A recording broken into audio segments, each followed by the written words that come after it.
السلام علیکم ورحمۃ اللہ وبرکاتہ۔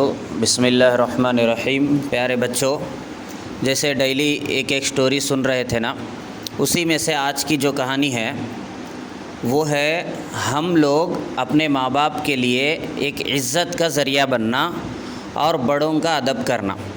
اس کے تعلق سے ایک واقعہ، ایک سٹوری صحابہ کی، ہمارے نبی صلی اللہ علیہ وسلم کے زمانے میں۔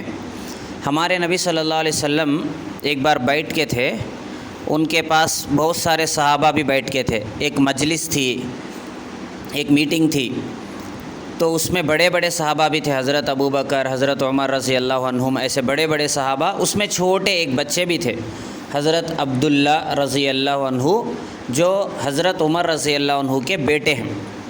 تو وہ سب تھے اس میں۔ تو ہمارے نبی جو ہے نا ایک سوال کرے، ایک کوشچن کرے سب سے، میں ایک کوشچن پوچھتا ہوں، اس کا جواب دینا بول کے۔ کیا کوشچن کرے، کیا سوال کرے؟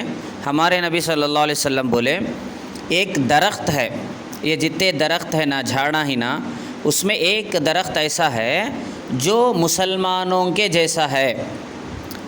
مسلمانوں کے جیسا ہے کا مطلب کیا؟ جیسے مسلمان ہر وقت ہر ایک کو فائدہ پہنچاتا، ہر وقت مسلمان ایکٹیو رہتا، چست نہیں ہوتا، ایسا ایک درخت ہے جو ہر سال پھل دیتا اور کبھی سست نہیں پڑ جاتا اور کبھی نقصان نہیں دیتا، بلکہ اس کی ہر ایک چیز فائدہ دیتی لوگوں کو۔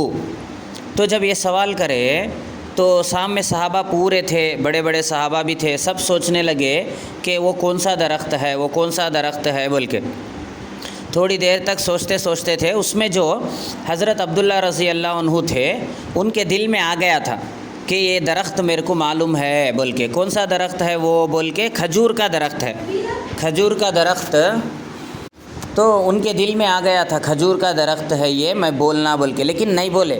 کئی کو نہیں بولے؟ بولے تو اتنے بڑے بڑے صحابہ ہیں، میں ان میں چھوٹا بچہ ہوں، میں اگر ان کے سامنے بولا تو ان کی سب کی بے ادبی ہو جاتی بول کے نہیں بولے۔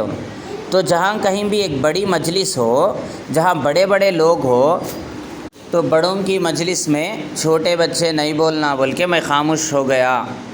تو وہ پھر ہمارے نبی صلی اللہ علیہ وسلم بتاتے کہ وہ کھجور کا درخت ہے بول کے، جس کا پتا بھی فائدہ مند ہے، جس کا پھل بھی، جس کے لکڑیاں بھی کام آتے، کوئی بھی اس میں نقصان والی چیز نہیں ہے، ہر ایک فائدہ پہنچاتی مسلمانوں کی طرح۔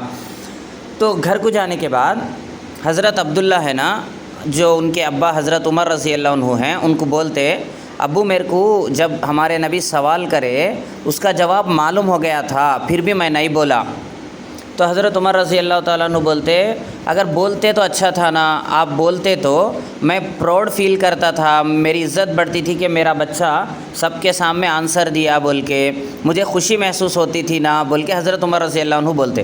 تو ہر ماں باپ کی خواہش رہتی ہمارے بچے ایسا پڑھنا اور ایسا رہنا کہ ان کی وجہ سے ہمارا نام روشن ہونا، ہمارا نام اچھا ہونا، ہمارا سٹیٹس بڑھنا بول کے ہر ماں باپ کی خواہش رہتی۔ پڑھنے میں، اخلاق میں اگر ہم اچھے رہے تو ماں باپ کے سامنے ٹیچر، استاد تعریف کرتے کہ آپ کا بچہ ایسا پڑھتا، آپ کا بچہ ایسا رہتا اخلاق میں بول کے، تب کیا ہوتا؟ ماں باپ کو خوشی ہوتی۔ تو اس لیے ایسا رہنے کی کوشش کرنا کہ ہم کبھی بھی ہماری وجہ سے ہمارے ماں باپ کو بے عزتی ہوئے جیسا، ان کو سر جھکا لیے جیسا نہیں کرنا۔ اگر ہم کوئی شرارت کرے تو کیا ہوتا؟ میڈم بلا کے یا سار وغیرہ بلا کے کیا کرتے ماں باپ کے سامنے؟ آپ کی بچی ایسا کری، آپ کا بچہ ایسا کرا بول کے بولتے۔ تو جب کیا ہوتا؟ ماں باپ کو تکلیف فیل ہوتی۔ تو اس سے بچنا۔ تو اس میں کیا ہوا؟ حضرت عمر رضی اللہ عنہ کیا بولے؟ اگر آپ بولتے تو مجھے اچھا پراؤڈ فیل ہوتا تھا۔ تو ہر ماں باپ کی خواہش رہتی ہمارے بچے اچھے بننا، ہمارے بچے اچھا پڑھنا، جس کی وجہ سے ہمارا نام روشن ہونا بول کے، ٹھیک ہے؟ تو یہ واقعے میں دو چیزیں معلوم ہوئے۔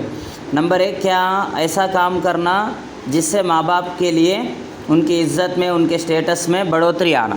دوسرا، بڑوں کا ادب کرنا۔ جہاں کہیں بڑے لوگ بات کر رہے، جہاں کہیں بڑے لوگ بیٹھے ہوئے ہیں، تو ان کے سامنے ہم اپنی زبان نہیں کھول